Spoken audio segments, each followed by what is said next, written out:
Cette année marquera le 7e anniversaire de la disparition de Johnny Hallyday. 4 jours après sa mort, un immense hommage avait lieu à la Madeleine. Un événement auquel Sylvie Vartan a bien entendu participer non sans mal, comme l'a fait savoir un célèbre compositeur. Lorsque Johnny Hallyday a annoncé être atteint d'un cancer, les fans et les proches de la star du rock étaient loin d'imaginer le pire.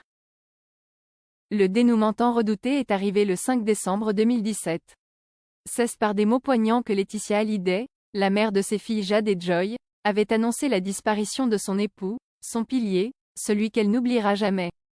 Le 9 décembre, soit 4 jours après la mort de Johnny Hallyday, un hommage national était rendu à l'idole des jeunes dans l'enceinte de l'église de la Madeleine au cœur de Paris.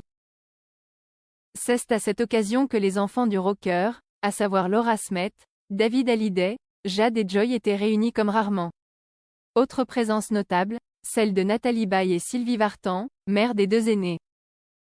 De l'eau avait coulé sous les ponts depuis leur séparation avec Johnny, raison pour laquelle Sylvie Vartan et Nathalie Baye avaient tenu à être présentes pour saluer une dernière fois la mémoire du chanteur et du père de leurs enfants.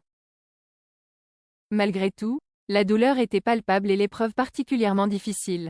Ce n'est pas Sylvie Vartan qui dira le contraire, elle qui a frôlé le malaise à la sortie de l'église.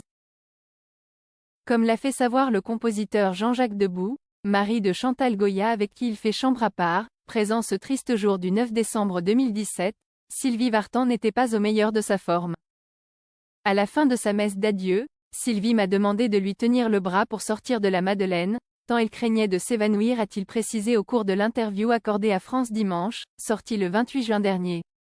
Présent pour Sylvie Vartan, Jean-Jacques Debout a aussi dû gérer son propre deuil. Jean-Jacques Debout et Johnny Hallyday ont forgé une véritable amitié au fil des années.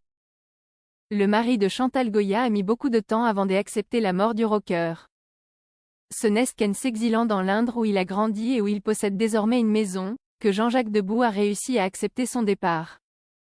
Le jour J, Jean-Jacques Debout était en proie au désespoir. À mesure qu'on descendait les marches de l'église, j'ai vu se refermer le livre de notre rencontre, de nos débuts, de notre jeunesse, de belles années.